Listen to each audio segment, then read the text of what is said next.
राजस्थान का इलाका चंबल से लगता है और कहते हैं कि चंबल में जितना पानी है उतनी ही पूर्वी राजस्थान की चुनावी कहानी है। चंबल के पानी की जितनी गहराई है और बलखाती चंबल जैसी ही टेढ़ी मेढ़ी है। बीजेपी सवाई माधोपुर में 2 दिन का मंथन कर रही है ताकि राजस्थान में और खासकर इन इलाकों में कांग्रेस की मजबूती की काट खोज सके। दरअसल 2018 में पूर्वी राजस्थान में बीजेपी को मिली 4 सीटों ने बीजेपी को प्रदेश भर में जीती सीटों से बहुत पीछे कर दिया। कांग्रेस और बहुजन समाजवादी पार्टी की मौजूदगी ने पूर्वी राजस्थान में बीजेपी के जमे जमाए समीकरण बिगाड़ दिए थे। उससे उलट कांग्रेस के लिए विनिंग बूस्टर का काम कर गए।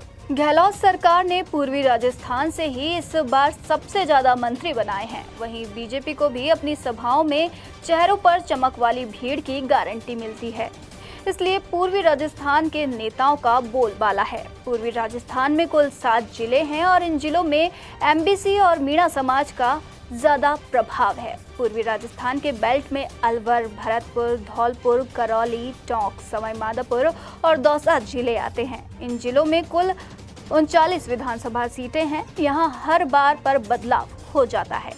वहीं अगर आंकड़ों में देखा जाए तो साल 2013 के विधानसभा चुनाव में यहां बीजेपी को 28 सीटें मिली थी। वहीं कांग्रेस को 7, डॉक्टर किरोड़ी लाल मीणा की पार्टी एनपीपी को 3 और 1 सीट बसपा को मिली थी। लेकिन साल 2018 के विधानसभा चुनाव में पूरा खेल पलट गया। यहां 2018 में कांग्रेस को 25, बसपा को 5, निर्दलीयों को 4, आरएलडी को 1 सीट और बीजेपी को महज 4 सीटों पर ही संतोष करना पड़ा।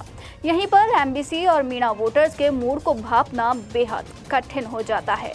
पूर्वी राजस्थान में जिन सीटों पर मोस्ट बैकवर्ड कास्ट के 30,000 से अधिक वोटर्स हैं, उन सीटों पर बेहद बदलाव आता रहा है।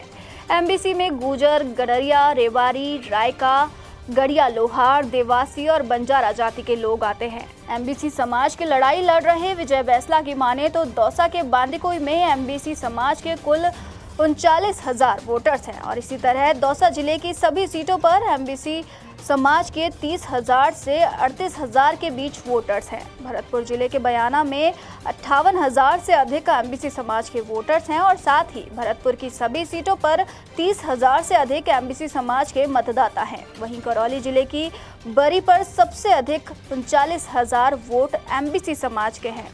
यही नहीं, करौली जिले की सभी सीटों पर एमबीसी समाज के मतदाताओं की संख्या 30,000 से 50,000 के बीच है। टोंक, सवाई माधोपुर और बावनबास में एमबीसी समाज के कुल 40,000 वोटर्स हैं। बाकी सीटों पर भी इनकी संख्या 30,000 से 40,000 के बीच है। इसी तरह से अलवर की कई सीटों पर भी इस समाज का बड़ा प्रभाव है।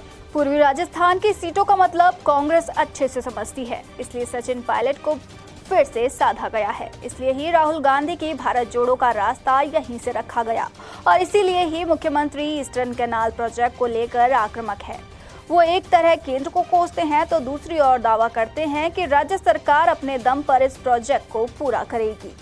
पूर्वी और दक्षिणी पूर्वी इलाकों को जोड़ दे कि इन हिस्सों में राजस्थान की 50 से ज्यादा सीटें और 3 करोड़ से ज्यादा लोगों के सियासी अलाइनमेंट फिक्स हो जाते हैं।